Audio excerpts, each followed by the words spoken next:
I'm just writing down exactly what SteelSeries needs to do for the next 2 years for me to consider them like the god tier company.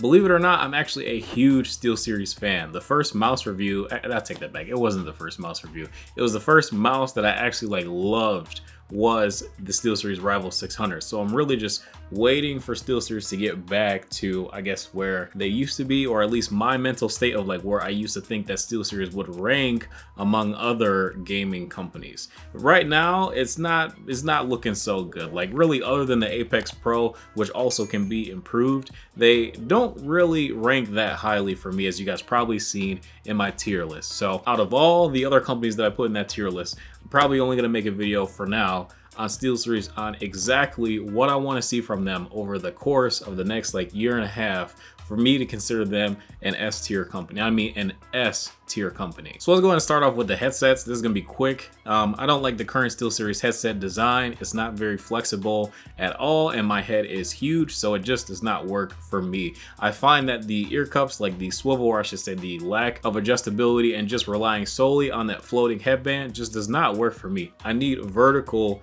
adjustment for the headset. If they can add vertical adjustment, I can consider the headset to be a lot more comfortable, because just without that, having the ear cup swivel and that floating headband is just not enough, and it's not gonna cut it for me personally. That's why I don't really review a ton of them on the channel, because they just aren't comfortable. I'm not gonna waste my money on something that's not comfortable, that's not gonna work for me. I know I'm a tech reviewer, they don't send me the product, and if they were going to send me the product, I probably still would decline it just because I find the current design to be uncomfortable. Next, let's move on to the keyboard. So the Apex Pro is obviously the best gaming keyboard, and it is really good, especially for the price, but that doesn't mean that it can't be improved. So the first thing that I need SteelSeries to do, I need you guys to get rid of those keycaps that you use, those laser etched ABS keycaps.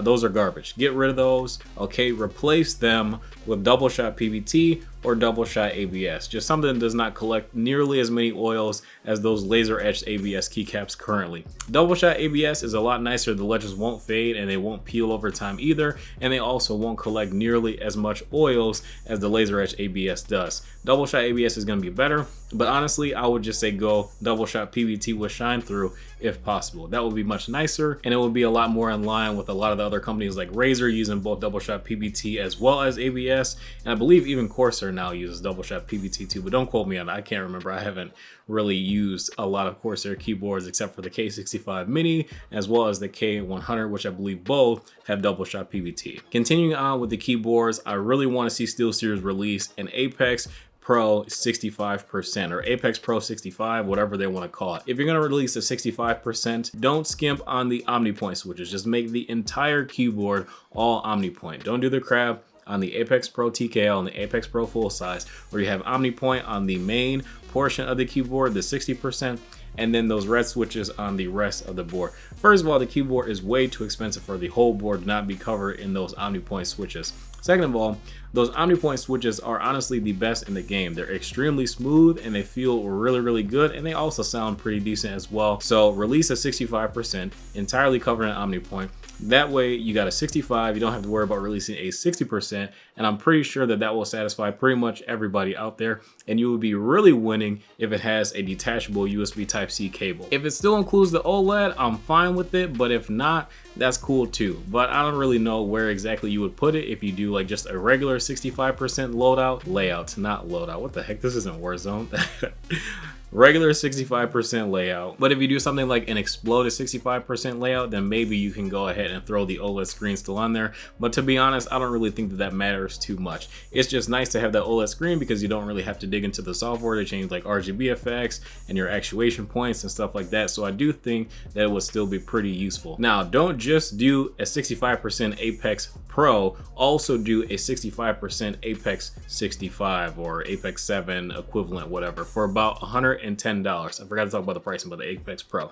The Pro priced at about 160 bucks.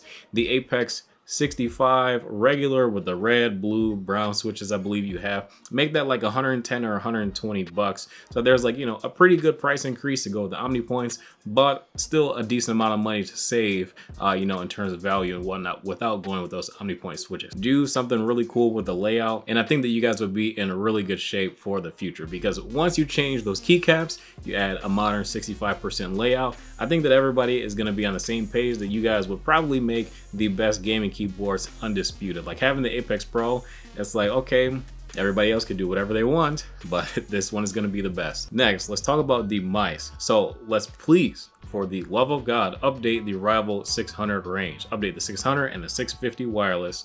Make them lighter weight. The Rival 600 wired, I want to see with USB Type-C if it does feature a removable cable, and I also want to see it weigh around 65, even better if it's like 62 grams, as low as you can get it. If it's in the 60 gram range, I'm cool with it. The Rival 650, when you update that, in the 70 gram range, I'm really cool with it. That would be great. So like no more than like 75 grams, try and match the Razer Viper, and I think you're in business. For that ergo mouse shape, leave those side buttons exactly the same. Don't make them super skinny like you did on the Rival 3 and the Aerox series mice. I absolutely hate those side buttons. Those need to die in a hole. Those are way too skinny, they're not comfortable, and they're really hard to hit. So while you're gaming, like actually playing games with the mouse, and you need to hit your side buttons, they're really easy to miss because they're so skinny. And also, take off the rubber sides on the Rival 600 series. Like those rubber sides really need to go. The glue peels off after like a year and a half. So yeah, just get rid of them. Also, I really want you guys to update the Sensei 10 and the Rival 310. If you update both of those mice, that would be really nice. Make them both ambidextrous as they currently are, and make them lighter weight. Bring them down to the 60 gram range, so like 60, 65 grams. That would be fantastic. Update the paracord as well. Like make sure that the cable is really good and top notch and a lot more flexible than that cable that you guys put on the Rival 5. That cable was a piece of junk.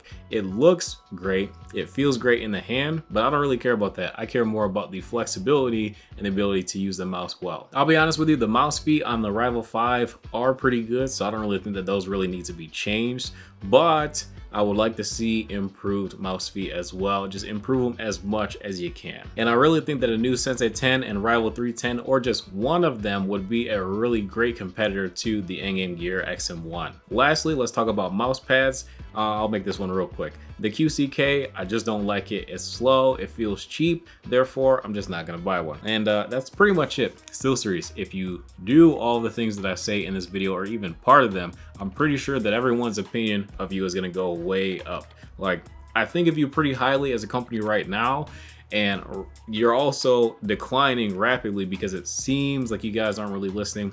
I know that new mouse release, what is it called? The name is escaping me right now. The Prime mouse, that looks pretty interesting. I don't know if I'll buy it, maybe not, I'm not too sure. It looks like a step in the right direction, but you got more work to do.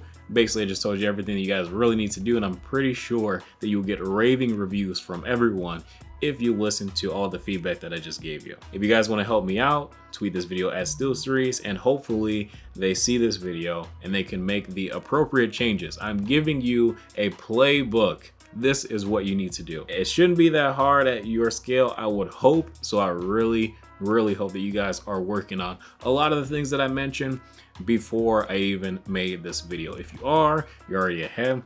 If not, get to work. I don't like to rag on you guys because I do hold you guys in very high esteem, but without updating your products, it just looks really bad, and I can't cover for you, and I won't cover for you. If your products aren't up to modern standards, I'm not gonna go easy on you. That's all I got for you guys. Thank you guys for watching this video. If you are new to the channel, feel free to drop a subscribe. Also, leave a comment on what you want to see SteelSeries change in the future, because I like them a lot as a company. I want to hear what you guys want to see from them as well, so feel free to drop a comment. I'll see you in the next video. Don't forget to follow me on Twitter. Thank you guys for watching.